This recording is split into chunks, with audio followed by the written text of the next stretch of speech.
Stream. Good morning. Good day, everybody. My name is Carlos. Welcome to My Life Without Limits. For another wonderful episode this morning and this afternoon or this evening, depending on where you're listening to. And I would love to introduce our co-host first. Once again, she's here. Mhm. She's always happy to see us, right? This Yes, morning. yes. And um, before we introduce our wonderful guests, I want to introduce Leah. Welcome, Leah, to the podcast again. Thank Leah, you. Leah, how are you doing today? I'm great. Thanks Yeah, very much. Yeah, are I'm you doing awesome. are you Ready for enjoying the the day. are you enjoying the warm weather, Yes. the sunny Any days any outside? weather that's no jacket weather, I am very happy. I still have a jacket on, as you can see, because it's pretty cold in the office this morning. I Yeah. don't know why though, but I'm just cold. Okay. It's Maybe still not, maybe we're not out of the woods yet when it comes to winter, technically. Technically. No, not yet, because I mean we were still in the beginning of April and it's still cold. So Anything can happen in the it, next hour. Anything. it's that's what happens in Alberta. So in Canada and Alberta, that's what happens. So Yes. hopefully it gets better and hopefully we can get better weather.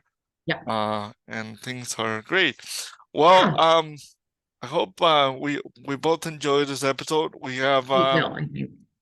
We have a wonderful guest that I came across um, through an association that invited me to do a panel discussion with a couple of people, and then one of the panelists actually connected me with Azucena, which is our Great. guest today, and she's from San Diego. I want to welcome her, and she can introduce herself. But welcome, Azucena, to the show today, and welcome. Thank you so much, Carlos and Leah. I am so happy. I can't stop smiling. I'm wearing my favorite yellow dress. So, Yes. like, I need to look as happy as I can because I really am feeling happy. I'm very excited to be on this Aw. podcast. So, thank you so much for having me. I'm so happy that we came across each other, Carlos, first of all, and Mhm. that we've been able to connect. And now I got to meet Leah. Thank you. Yes. Thank you. I'm Yeah, very it's a wonderful world out there where we can make these connections. yeah. It is a Yes. wonderful world, and it's a wonderful tool to use this type of tool that we're using, the Zoom tools, because you can. Oh, sorry, that was my cable. Um, we can use a platforms like this to connect with each Yeah. other, and that's what Leah and I have been doing for quite some time on our podcast. But I wanted to welcome you first, and I wanted to ask you first of all if you can introduce yourself to the audience as you did, but if you can let the audience know more or less about your background, who you are, where you come from, where do you live with? Because I know that you live with cerebral palsy, but you're a really, really go-getter, as I like to see it. And so I would like to see or to know if you can show that or you can give that to our audience so then they can get to know you a little bit. So, Yeah, absolutely. Oh my God. My birthday's on Friday. I turned ooh. 36. Oh, So April well, 20th. happy birthday coming up. So I don't know when this is gonna air, but April 20th is my birthday. So I'm looking back. I'm in this time frame of looking back so far how far I've come. I'm like, oh my God, I've done so many things, and I feel Yeah. like I've had so many lives within one life. Um, but to answer your question, who am I? I'm a daughter of Mexican immigrants who came to this country, to the U.S. in 1979, in search of more opportunities and a better future for their kids. And my mother was from Tijuana, which is a border town, and my father was from Mexico City, which is the capital of Mexico. Mhm. And so we're a very small family. It's just me and my brother. My brother lives in Finland, so I'm the only one here in San Diego currently with my parents. My biological father passed away when I was 2 of cancer. So my Mm. mother had to raise us by herself as a single mother. So that was very challenging. Mhm. 1990 actually was the year that changed my life forever. Not only was it the year that my father passed away, but it was also the year that I was diagnosed with cerebral palsy, as Carlos Mhm. mentioned. I was diagnosed with spastic diplegia, to be specific. And I couldn't walk and I couldn't talk and I couldn't, so I missed all those developmental milestones that children are supposed to, meet at a certain point. And I took speech therapy and I took all sorts of therapies. And I basically grew up at the Rady Children's Hospital here in San Diego, because I've had 18 orthopedic surgeries as a result of Mm. my cerebral palsy. I was born pigeon-toed. So for those who don't know what pigeon-toed means, is when your legs are towards the inside. So they had to, every 2 years, I was having metal plates inserted in my legs to strain them out. Um, and a lot of other things that I'm sure, many more things they did, cut tendons, added tendons, Yeah. whatever they did, transfer tendons. So I just like to think I'm half bionic woman. Um, and Love it. yeah, so I grew up in the hospital. It was very tough because I just didn't have a lot of friends. And as a child, you what you want is to fit in, to have friends. Mhm. And so I didn't. I was homeschooled most of the time. I had, and I suffered bullying as well because I was in a wheelchair for a long time, and I was just very different. And then the kids, I wouldn't fit in because I love literature. So I loved reading books. And one of the first books I read was Sophie's World, which is an introduction to philosophy. And, kids don't care about philosophy at 10, 11. Or most of them at when I was growing up didn't. And so Mhm. it was really challenging. And then I grew up in a very low income community. My parents were very, very low income. Well, my mom was very low income. So the Yeah. resources we had were very little. We depended on food stamps. We depended on all sorts of government help to get by. But even with all of the struggles and with all of the challenges at home, I always knew that I wanted to study and to hear people's stories, exactly what you're doing now. You're asking Yeah. about my story. So Yeah. that's how I ended up studying communications and political science and Latin Oh, American cool. literature. So I studied, I have a bachelor's in communication and political science from the University of California, San Diego, UCSD. Go Mhm. Triton. Uh, yeah. And yeah, we don't have a team of anything, but hey, whatever. Yeah. Still go Tritons. Um, That's right. and so I studied communications and political science, Mhm. and I have a minor in Latin American literature because I just love to read. And Mhm. when I would spend all those months in recovery, it was through my books that I was able to travel, right? I would Yeah. transcend the limits of time and space because most of the time I couldn't move from the hips down. And it was like 6 months of recovery every single Yeah. time. So I graduated school and then I moved to Spain to be a teaching assistant. And that was another adventure. Wow. I've always loved to travel. I've always looked at the map of the world and say, "Oh my God, it's so big. There's so many places I Yeah. go," that I moved to Spain and I was a teaching assistant for a while. Then I came back and started working as a communicator for nonprofits, labor unions, all sorts of things. So for the last 12, 13 years, I've been working in production, film, TV, radio, but also preparing people to speak to legislators. And so any sort of communication you can think of. And so I've been a communications professional for the last 12 years. And so, yeah, I mean, it's been quite the journey. No Um, kidding. yeah, it's been Yeah. quite the journey because in the process, like my type of cerebral palsy, I lose my balance all the time. Well, we were just off the air and I was just telling you that I just fell down. I have a huge Yes. in my knees, so I fall every other day. So if Aw. my knees could talk, they would probably say, "You know what, Azucena, we give up. We don't like you anymore. You have to find another pair of knees because that's Yes. had it with you." Fall so much and I lose my balance so much. But Aw. that's what I've learned is that is life. You fall down and you get up and you keep Yep. going. And if you really want something, you go for it, no matter what. And Yep. so that's how I decided to create a podcast about cerebral palsy, parálisis cerebral Awesome. respuestas, which is a podcast completely in Spanish where I interview doctors and professionals and people living with cerebral palsy completely in Spanish, because when my parents came to this country and they received my diagnosis, they didn't know what the Yeah. doctors were telling them in English. Mhm. They didn't speak English. So I said, you know what? There's still a huge gap of information for the Spanish speaking community, not only in the US, everywhere. So Mhm. that's why I launched my current podcast, which is Yes. Parálisis Cerebral Respuestas. Before I go into your current podcast, and I wanted to talk about that because I think it's Mhm. important to talk about uh, Yeah. the importance of having a podcast in Spanish, because it is a huge gap, as you mentioned, mostly in countries that are uh, a little bit lower, maybe financially than Canada and the US are. Mhm. There's less resources that we have here.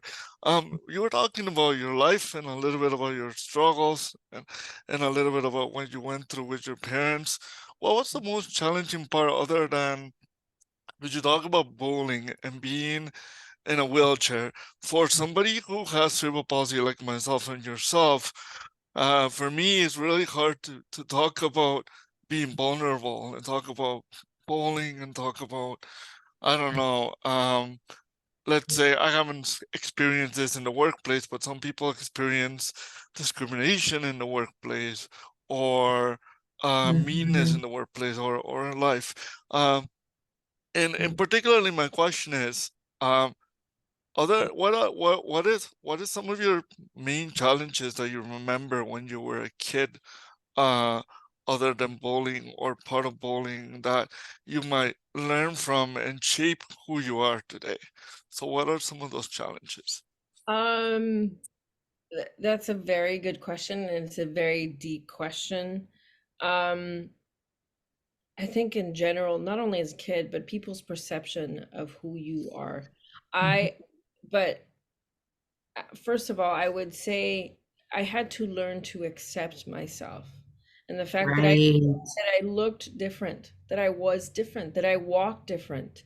Mhm, And that was not easy because I would get out of my house, I would go to school, and I was constantly reminded that my existence, my physical being did not fit the norm of what society thinks is mhm, normal, how people should look like.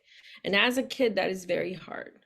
mhm, Mhm. When things were not accessible. We've come a long way, but there are still, when I was growing up, there was no, curb cuts or, accessible places. And accessibility, let's also name it, is much more than just ramps and elevators or parking spots. Accessibility encompasses a lot of things. And I needed, as part of my CP, I also have ADHD.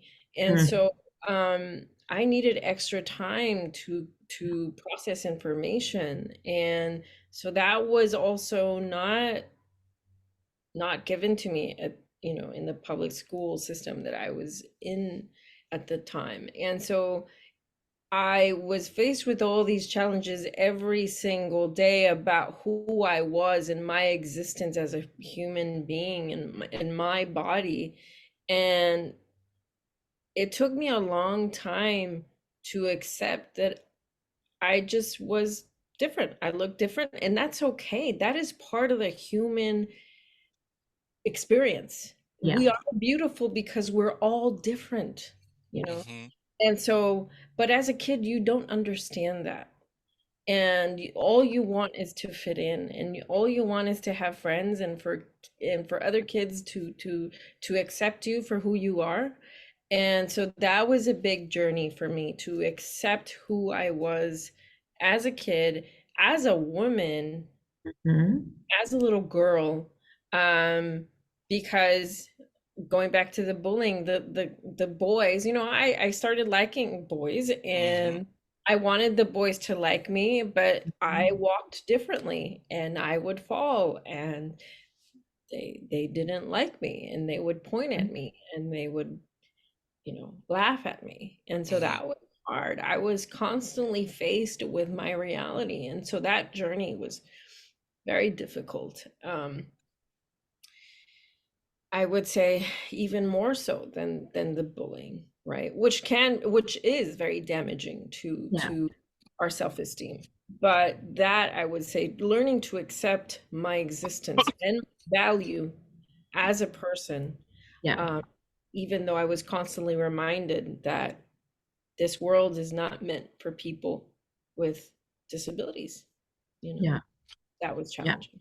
That acceptance, that self-acceptance, oh my goodness, because I mean, people can bully you, but the bullying that you can do to yourself is like 10 times, million times, worse. So yes, going through that, it must have been tough, tough, tough, tough. Yeah, It was definitely a challenge. But you yeah, overcome it, which is yeah. great. And look at what you're doing now. I mean, it's Mhm. I always think that uh even today, I think sometimes girls, that's why I admire women in general. And I'm not trying to be, you know, I'm not trying to get gifts or like ice cream or something from girls, whatever. But honestly, I admire girls so much because I always feel like women in general go through a lot of different challenges that men do. Sometimes as a man you end up closing yourself so much that you think that your problems are bigger than anybody else's.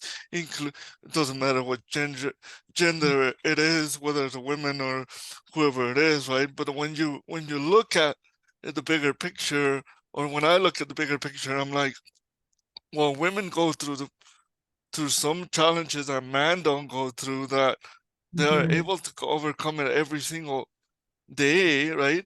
And that's why I admire them so much. And that doesn't mean, and it's not because they have kids and I'm not allowed and I'm not able to have kids physiologically, Right. but but I'm talking about you guys carry the baby and I can't carry the baby, right? But it embodies the whole aspect of it. That's why I admire women so much, of how they're able to go through their life. And I don't want you guys to see that I think you guys are weak, because you guys are not. I feel like even you guys are more stronger than men, and sorry men who are listening out there, but it's true. It's true. I think women are more strong. I see it when we get sick. When we get sick, the first thing we do is we wanna crawl in bed, and we Come wanna on. just, Mhm. we want our mom, we want our blanket, right? And you guys are like, no, I'm sick and I'm picking up the garbage and I'm picking up this and I'm cleaning and I'm doing this, and I'm like, Leah has a daughter and she's like, she's sick, and bring her to school, and all these different things. So I'm like, Yeah. why can we don't do that? Why do we have to whine all the time? Sorry guys, but No, seriously. but if you're making a point to where quite often, most times women will experience those growing up, and then they have to go through it again when they have kids who were most likely to experience it often too. So yeah, no, it is. And I know the point that you're trying to make for sure.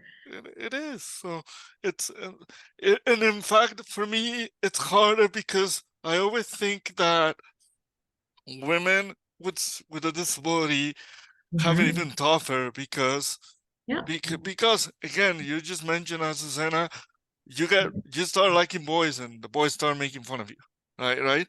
Or yeah, as a young adult, or as a 16, 15, 16 years old, when you start liking yeah. boys, or maybe earlier, you know it's hard to see that, because I'm like, it is hard, and boys can be mean, but girls Girls can can be be so even mean. mean too, right? So, Girls are so mean.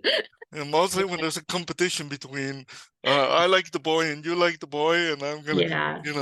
like, Yeah, it's not uh, easy. it's not, it's not that easy at all. So, No.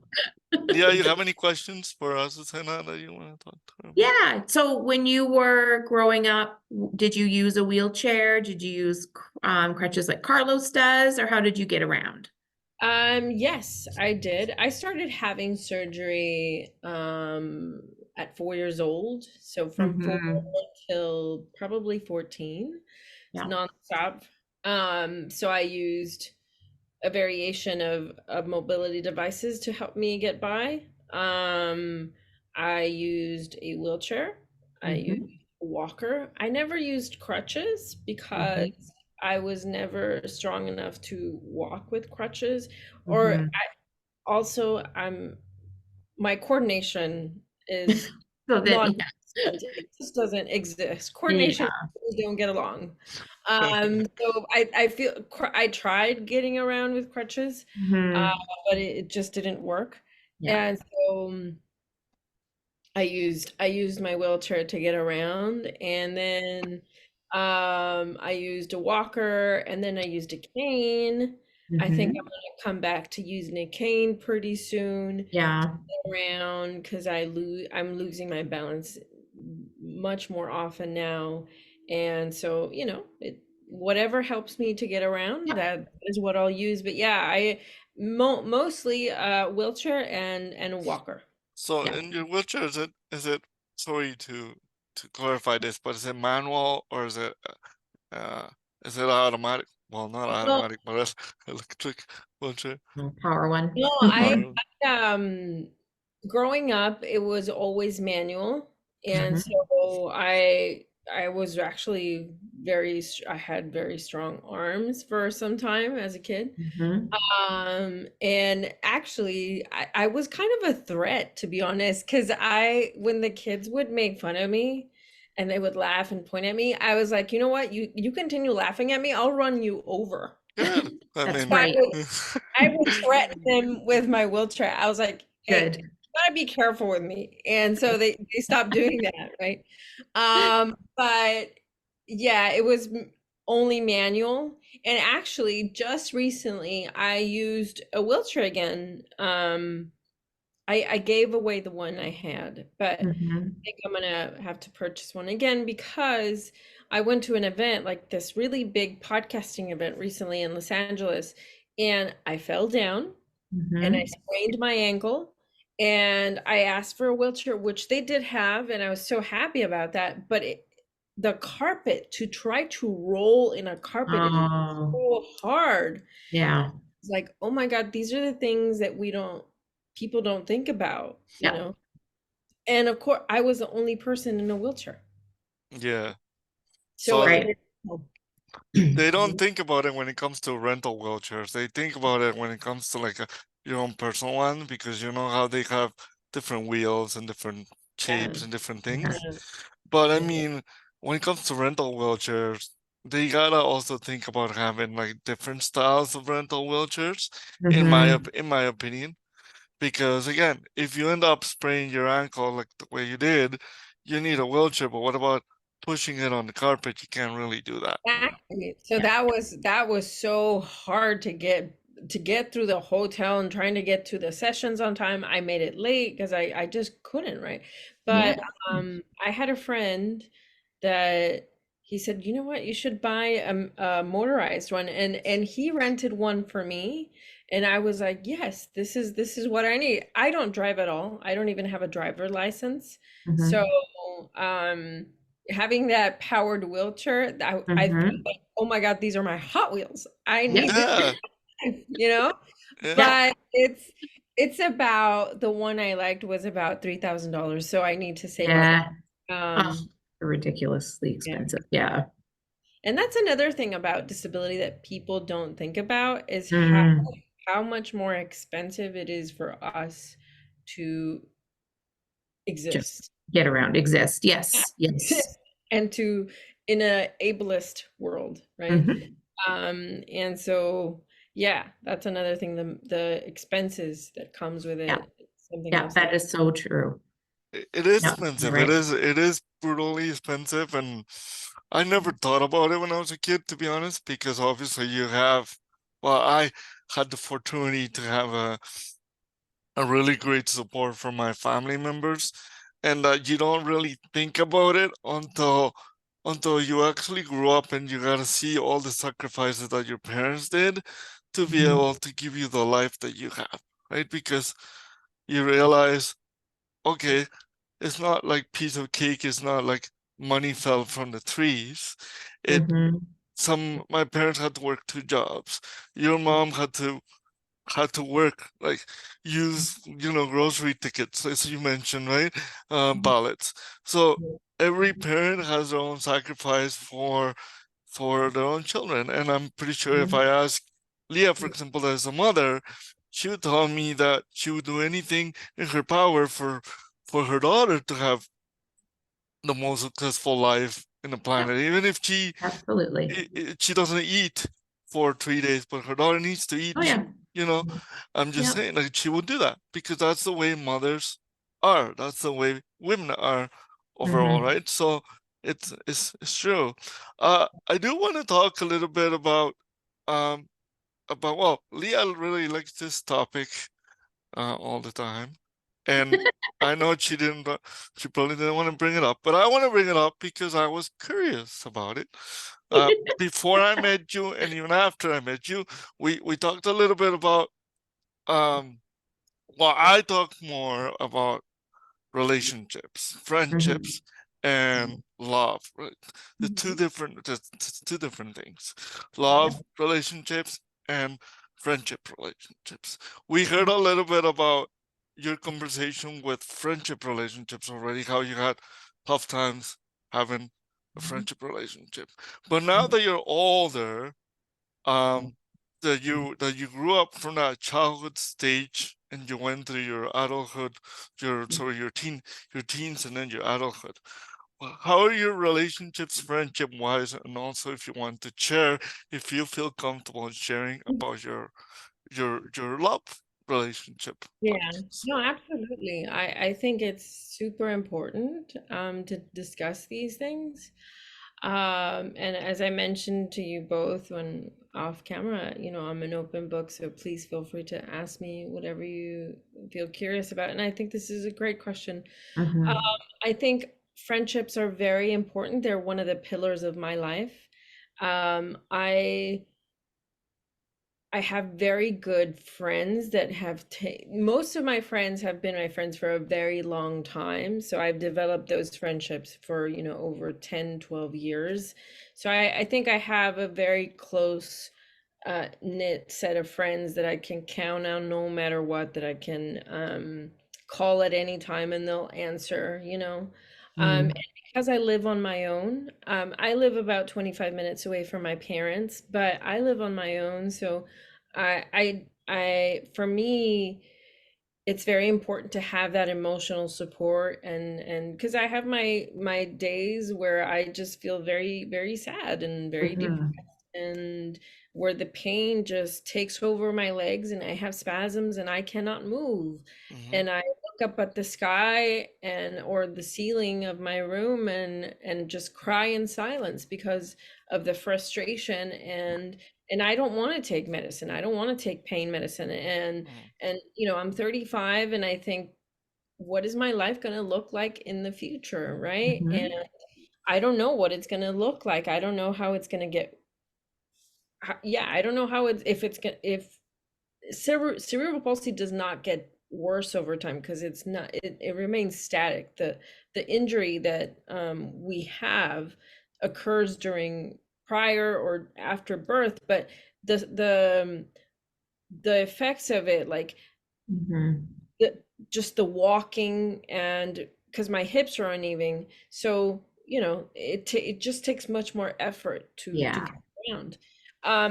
So my friends are that really important support system for me, and I have wonderful friends. And as a communicator, I have found that it's very easy for me to make those connections with people and just share, because truly Hmm. what connects us all are our stories. Eventually, you know, if we end up talking for a long period of time, I'm sure we're gonna have, the three of us, find something in common, because Yeah. it's the human experience, that our stories that end up connecting us.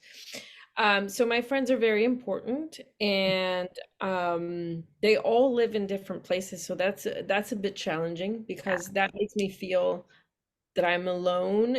They're all like in San Francisco, Georgia, different places, so none of them are actually here in San Diego. And then Right. in terms of the relationships and the love, that's a very important topic as well, because it's a taboo, right? Hmm. Disabilities, we are seen as oftentimes asexual beings, or Yeah. beings that don't have, or are not supposed to have, Yep. these needs, you know, physical needs. And at least my parents, my mom never spoke to me about sex ever. Mhm. Never. So that's another challenge, Yeah. right? And so I I ended up having my first boyfriend, I think, when I was until about 23. Hmm. And the reason for that was because, one, in high school and college, the guys that I liked didn't like me. They were not Mhm. interested in me. They didn't see me, right? I was like sort of invisible. Um, Hmm. and then if there happened to be one that was interested, I was like, oh my God, okay, step one is done. Yay. Okay, first base. But then I would have a conversation with them, and their mentality was somewhere completely different. Mm, They wanted to yeah. talk about the sex part, and so can you have sex? So how do you have sex? Right. And I was like, that is an important part of the human experience, but I Yeah. want to talk about more topics more in depth. You know, I Yeah. want to have deeper conversations. Mhm. So Yeah. I quickly found that it was hard for me to have relationships with people my age. So Hmm. I've only had 3 relationships, and they've all been with people who have been much older than myself. Yeah.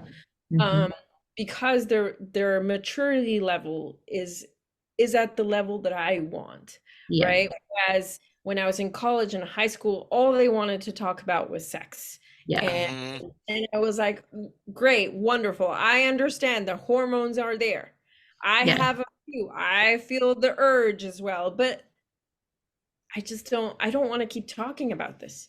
And Yeah. I never wanted to have a boyfriend just to have a boyfriend, right? I Mhm. wanted for someone to be meaningful for me, who Yeah. wanted to be my partner. And so it's been very challenging, because I'm currently single. I'm 36, and I'm in a dating app. I'm in 2 dating apps. And one of the Hmm. first things that men ask me, so can you have sex? I was like, Mhm. you're barely asking me hello, and you're already Oh, Lord. have sex. And it's just like, wow, all right. So Typical. it's been very it's Typical. Oh, been very that's true. challenging. And So, I've been on dates where the guys are like, so how long does it take for you to have sex? Like, how much mhm. time? And I was like, oh my God. And I think, like, if you wouldn't Not to ask say. able-bodied person this question under the Yeah. same context, don't ask it to me. What makes you think that you can just ask these things? You know, Yeah. it's Yeah. so Oh, that's. that throws me off a little. And when I've had my 3 relationships that I've had, they do have questions. And I have to say that the men that I've had relationships with, they've all been my friends first. So there's been a Okay. Hmm. trust built, right? It hasn't been like automatically we become a partnership, but Yeah. they always ask me. They're afraid, you know. Looking back, they've been afraid. So like, am I hurting you? Does this hurt? Or they've had to adjust their homes to make it more accessible Right. for me. Right. The shower to kind of completely changed their homes. I take off carpets because I trip and fall.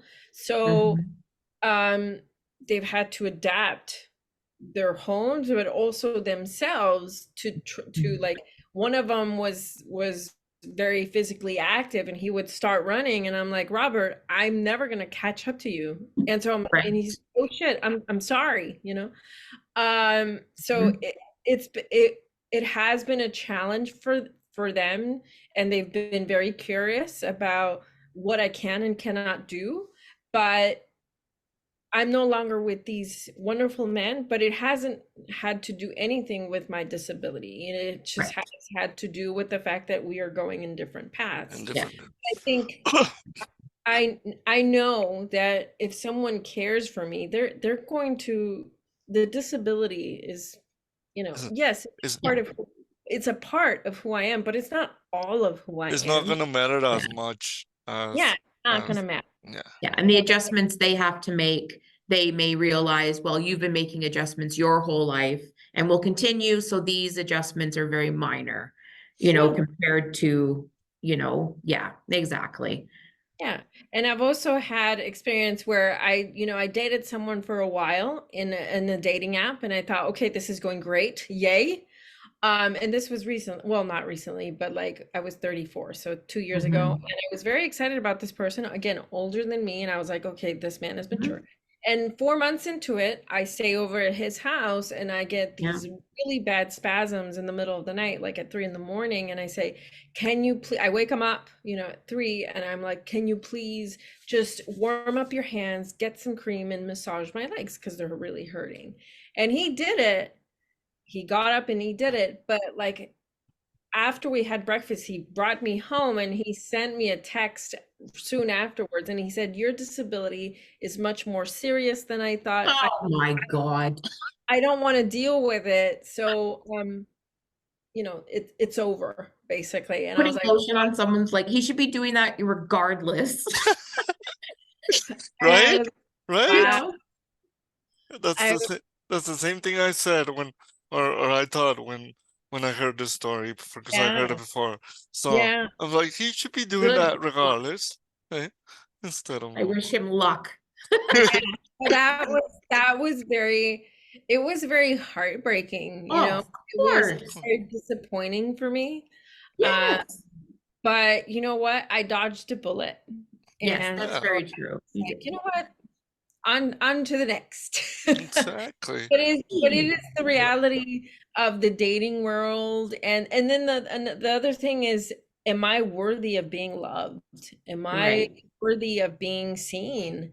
Because I have all this pain, and I walk differently, and I do, I have trouble with my fine motor skills. I have trouble cutting vegetables and things. And so I'm a threat in the kitchen, basically. So one of the requirements is someone who's a good cook. Absolutely. That's fine. So, um, I always question myself, but I go back and I think I have so much to offer. Yeah, Yes. That, absolutely. but no, Absolutely. I'm You worth are intelligent. You have good humor. You're beautiful. Thank you. Like, you're accomplished. Like, yes, no, you do. You've got a lot to offer, but people just need to get over themselves and like, oh, And oh, there's so many ways that you can cut things now. There's so many ways that you can do true. things now. There's so many ways that you Yeah. can there's gotta be the way I see it is yes, there are people that are really I don't want to call them stupid because that's a word I don't like to use, but I know. they're just close-minded, right? They're Ignorant. just a Yes. little bit ignorant, they're just close-minded. But there are some other people that are really, you know, out there that they know what they're seeing, Sure. that they have experience, with Yeah. with this. Maybe they don't have an intimate experience, but they're okay with like, you Yeah. know, experiencing that and getting to know you. As what I like about your story and what I like about your life is that you're saying that it's important, or that's what I got, that it's important to know the person instead of just thinking about the things out there, the sex out there. Or, Yeah. I'm sorry, I'm not saying that sex is not important. It is, Oh, it but is, of but course. it is not all of it when it No, comes especially to at first, like exactly. to open the top, like, no, because that Yeah, just makes it seem like I just want to make sure that you can still do it before I waste my time getting to know Yeah, you. That's exactly, basically what it says. exactly. And transactional. and Right? that Yeah. and Yeah. that's a little bit sad about it that it's still happening, but at the same time, as you're saying, you're dodgeable it and you're starting to see which type of person you need in your life Mhm. instead of just, you know, choosing one just for choosing one and not being alone, right? So Yeah. Yeah, and there's so many ways to be intimate with someone that even yeah, if they couldn't, have a typical sex, there's so many other things you there's Oh, can so many do other that ways, people just, yeah. some absolutely. Yes. so many other ways, and I mean, people need. We live in a futuristic, really advanced world that's advancing every Yeah, single time, and mostly here in exactly. Canada and the United States. So I don't see the problem of adapting, like Yeah. from people in a sense Yeah. of that matters. But before we go, Leah, That you want went by you so fast. I can't yeah, even how fast that y- hour went. that, Almost that almost I can't. Oh my We're God. not there's done, almost an but hour. We're not done. There's a question that Leah would love to ask regarding mental health, right, Leah? You have that? yeah, we'd like to talk about mental health a little bit, about what our guests do for their mental health, and also about living life without limits, what it means to you, and do you feel that you are living your life without limits? Uh, but before the Life Without Limits one, I want to talk about the podcast. But then, I'm sorry. Oh yeah, Uh, you do want uh, to know. answer the mental health one, and then I'll talk about the podcast quick. For the mental health. Oh wow. That's such a complex topic, and it's something I deal with every single day of my life. Sometimes Mhm. I wake up feeling bright yellow, and sometimes, which is my Yeah. happy color. Yeah. And then sometimes I feel brown and dark, and Mhm. which is also a beautiful color, but it's the opposite of yellow. Yeah. And so and it, like during the pandemic, it was very challenging because I lived on my own and I fell Yes. into depression and I couldn't travel. Traveling is my way of healing and dealing with Mhm. things. And so because I wasn't able to do that, I fell into depression, and my thoughts, like, I'm always going to be by myself. I'm never going to find someone. I'm never Yeah. going to be good enough. I'm always going to, yeah, and I still do, right? Because I come from a culture where if you're not married by a certain time, you're like, and you're a woman, it's Right. like, oh shit, that's it. You're staying on your own, right? Yeah. And I battle with that all the time. And I'm turning 36, and um, thankfully my family has become more accepting of who I am and how I live Mhm. my life. But it's constantly thrown at me, and mentally I question my worth all the time. But one of the things I have found to really help me is going out in nature, uh, Mhm. being around plants and animals, and I love flowers, so being around flowers and just walking. I love to walk, even though I Yeah. fall, but I love Me to walk. too. I can walk like 5-10 miles in a day, and Mhm. just that heals me, and that clears my mind from negative thoughts. So if I start having I go on a dark spiral, I'm like, okay, get out of the house, start walking. And so I walk a Yeah. lot, I write a lot, and I read as well. I listen to music. So that's kind of my routine of dealing with my demons. I always think that when my head hurts, it's my demons trying to scratch their way to the Right. surface. Yep. But like, no, get out of the house. And then if it gets to the real extreme of I'm angry at times at myself, Yeah. I start screaming at trees. Oh, interesting. Yeah. I like. Take my rage out in the trees. Yes. So there's a couple of dry Yep. trees around me. Yep. Um, Yep. I've done that a couple of times. But I start screaming at trees. But mostly walking and listening to music and writing. Those are No, my, but Aw, love maybe that. those trees are your counselors, like the yeah, ones that they you are. scream Oh, at them, and Yeah, and yeah. that sure. always That's always a great thing. Just for a couple minutes before the last question that Leah asked, and we'll repeat it again.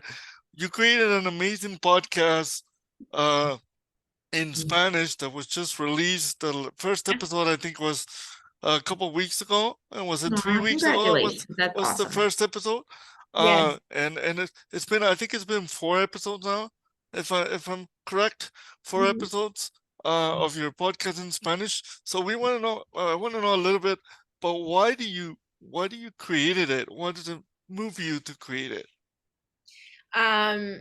Thank you so much for asking. I'm so happy about my podcast because I realize that there are no podcasts out there in Spanish that talk about Mhm.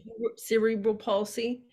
And then there's a huge lack of information about what cerebral palsy is still to this day in Mhm. English, but more so in Spanish because there's just a lack of information altogether, right? There's a huge gap.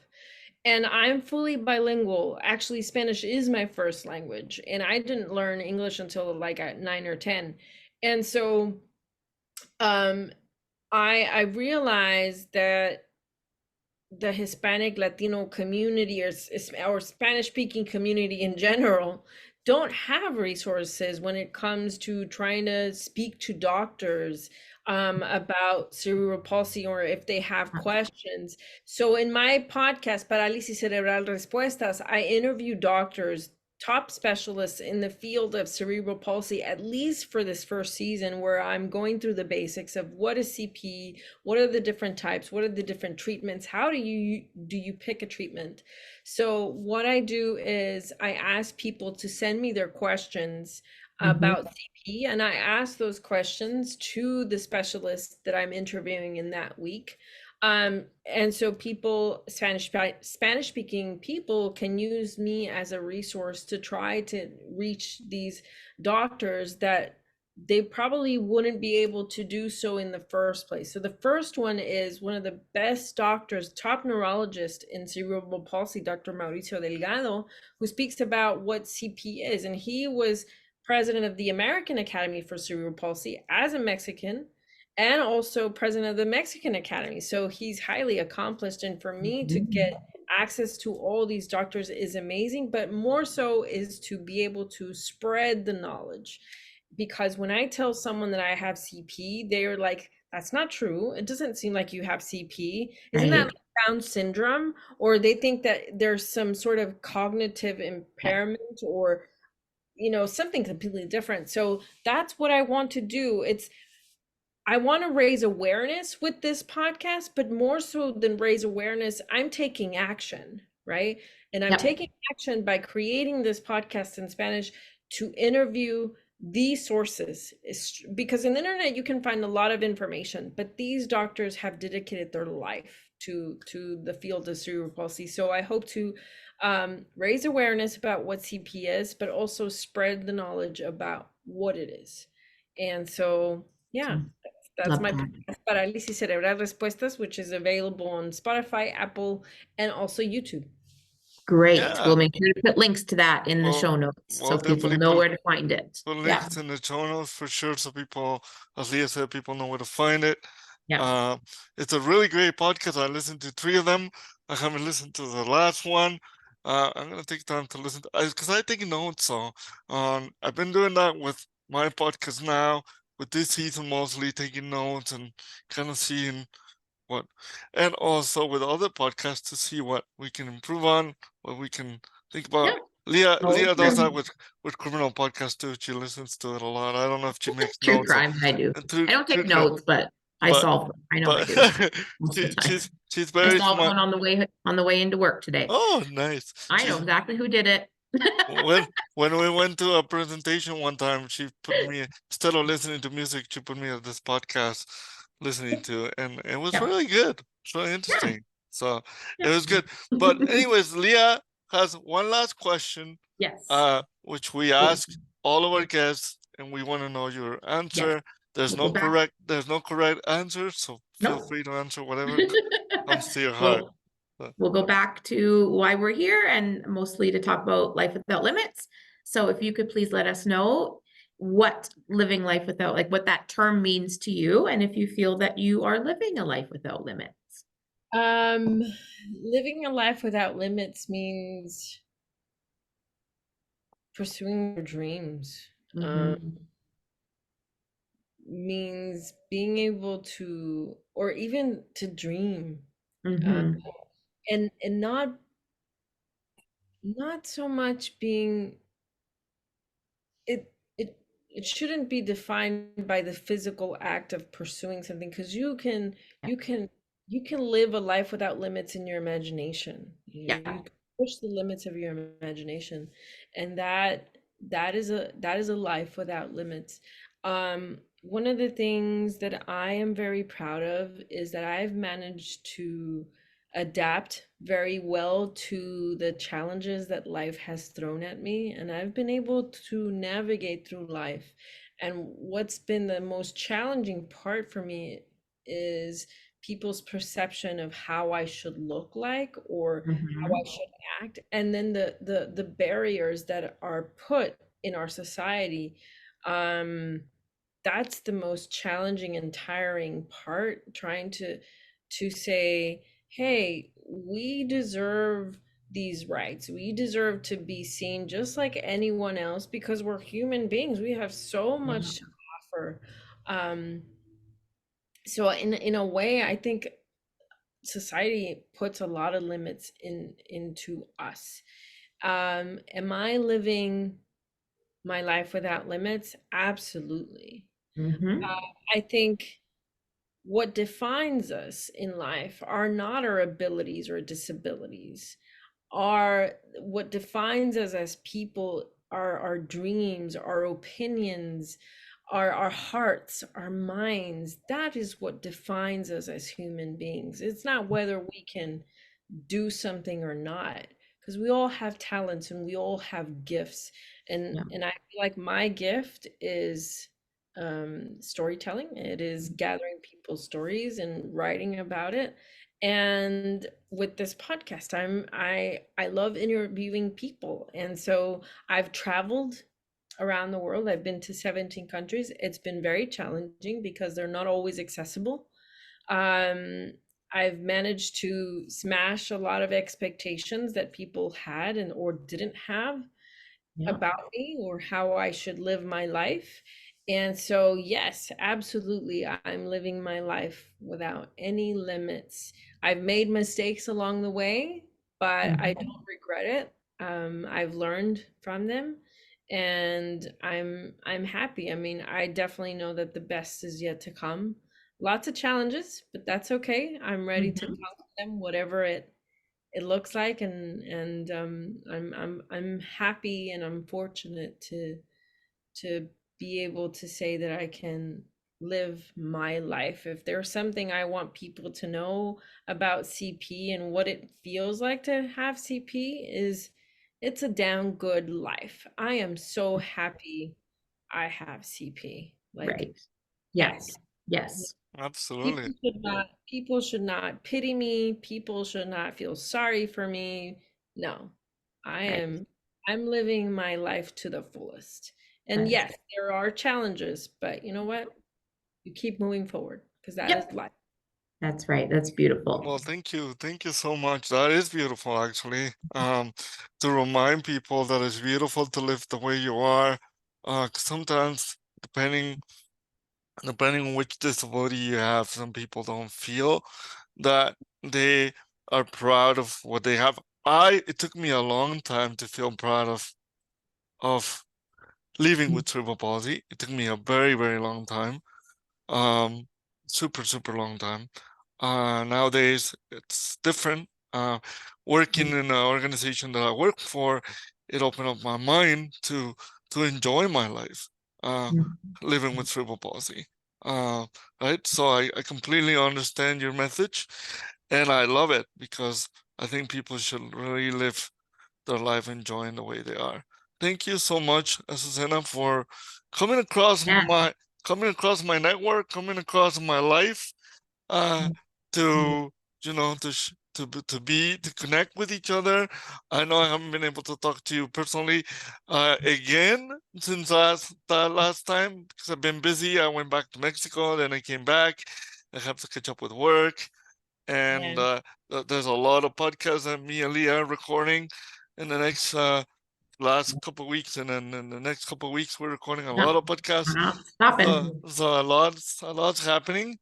So, but thank you so much. It's been a pleasure to have you on our show, and it's been such an inspiring story to hear your life. And for those people who live in the U.S. and San Diego, listen to Azucena's podcast around the world, and even our podcast. And thank you so much, Azucena, for everything. Yeah. Oh, Thank you. Thank you. Thank you for doing what you do. Thank you for elevating the voices of those of us living with all sorts of disability, in my case, cerebral palsy. But thank you so much for everything that you do. And it was my pleasure to be here. The hour went flying by. It always does. Happy to be invited again. Thank you. For sure. We'll definitely. Yeah. We'll definitely do that. We would love to have a second part from a couple of our guests, and we'll definitely love to have you back for sure. Yeah. Thank you so much for our listeners as well for taking the time to listen today, taking the time for being a part of this community. Thank you all, and yeah, please feel free to check our website, check our Instagram page. Connect with me, Aliyah, if you wanted to be a guest. We still love to have new guests, new stories. Whether you're in the disability community, a business, or a story, or a person, or an amazing person with an amazing successes or challenges, or a story you want to talk about and to share with us, feel free to do so. Otherwise, we'll see you next time. Thank you so much. And please don't forget to live your life without limits. Have a wonderful day. Thanks. Bye-bye. I'm so